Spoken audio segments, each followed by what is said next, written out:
वार्ता कवितार सबुजाक एमसीक्यू प्रश्न पिला माने चलंतु आलोचना करिबा। तेणु वन शॉट जोटा कि तमर बहुत पसंद। कवि सच्चिदानंद राउतराय केबे जन्मग्रहण करथिले 1916 मसियारे। कवि सच्चिदानंद राउतराय खोर्धा जिलार केउ अंचल जन्मग्रहण करथिले? गुरुजंग अंचल।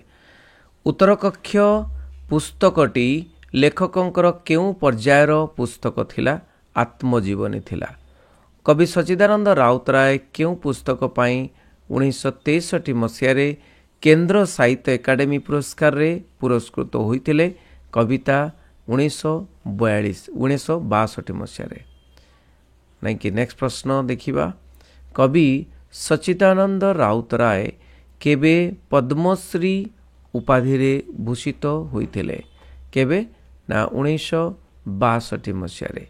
वार्ता कविताटी कविंक स्वरचित केउ कविता संकलन संगृहीत होइछि? ना पांडुलिपि।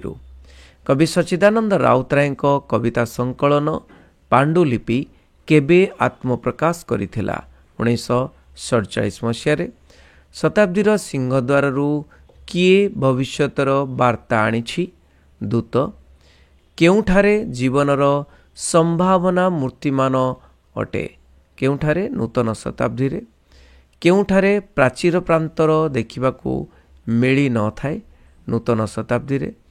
काहाकू जाग्रत हवा पाई दूत सचेतन करा जाइछि? ना मानव शिशुको। कवि मानव शिशुको किपरि जाग्रत हवाकू परामर्श दैछन्ति? कहिछन्ति लौकिक ज्ञान को धरी जाग्रत हवा पाई। लौकिक ज्ञान कहिले कौन बुझ? लौकिक ज्ञान कहिले पार्थिव संबंधी ज्ञान को बुझाए। केउ माननको दृढ़ हुओ रूढ़ हुओ बोली कुआ जाइछि? दासत्व बंधन रे निष्पेषित मनीष माननको। काहा विरुद्ध रे प्रतिशोध नबा पाई निष्पेषित मनीष माननको लेखक आह्वान दैछन्ति? हीन दासत्व विरुद्ध रे।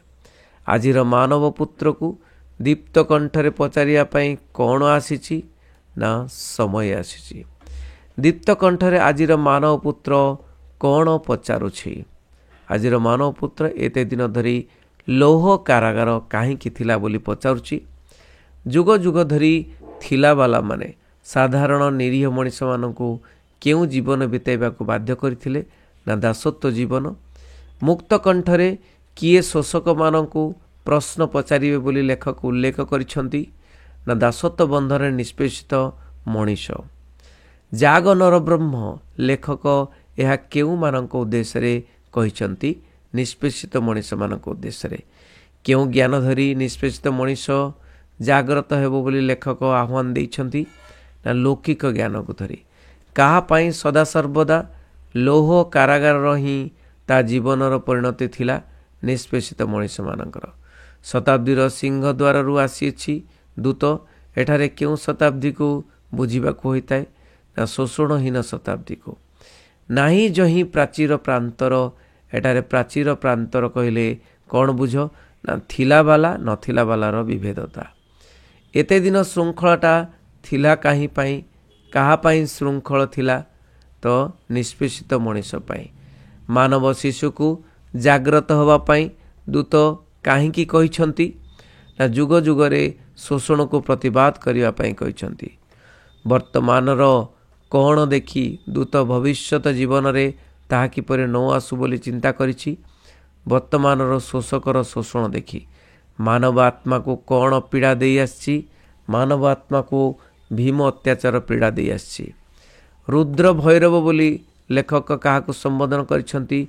निष्पेषित मनीष माननको। किए काहाकू कैफियत मागिबो बोली लेखक उल्लेख करिसंती? ना शोषित शोषक को कैफियत मागिबो। काहार भीम अत्याचार मानव आत्मा को पीड़ा दे आसीछि? ना अत्याचारीर भीषण अत्याचार। केउ विषय रे कैफियत मागिबार बेल उपस्थित होइछि? ना जुग जुगर भीम अत्याचार। शताब्दीर सिंहद्वार दूत काहार बर आनिछि? ना देवतार बर आनिछि। कवि काहाको भस्म हुओ बोली कहिसंती? ना मनुष्य पुत्र को भस्म हुओ बोली कहिसंती। कवि मनुष्य पुत्र को केउ सम निष्पेषित हवा को कहिसंती? कीट सम निष्पेषित हवा को कहिसंती।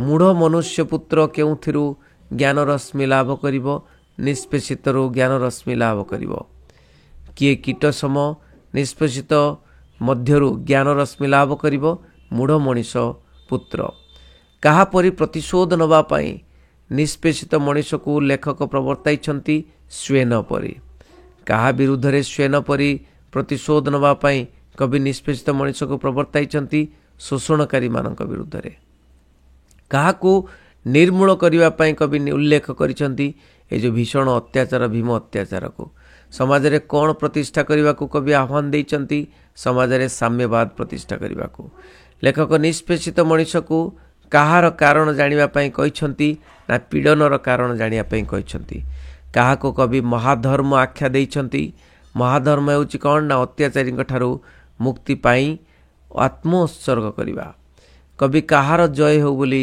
कहिछंती पीड़नर जय हो बोली कहिछंती जय लभु कृशर साधना एठारे कृशर साधना कहले कौन बुझ कृशर साधना कहले अत्याचारित मानक पई जीशुको आत्म उत्सर्ग शेष प्रश्न देखा पिला माने जोटा कि आजिर माने ये जो वार्ता कवितार शेष प्रश्न कवि कृशर साधना को जयकार करिवार अर्थ कौन ना अत्याचारी मानक विरुद्ध रे संग्राम करी जीशुको जेमिति बलिदान करथिले से भली कृशर साधना जय हो बोली बलिदान जय हो बोली से कहिछंती पिला माने समस्त को शेयर करिवे बेस्ट ऑफ लक रहुची वंदे उत्कल जननी।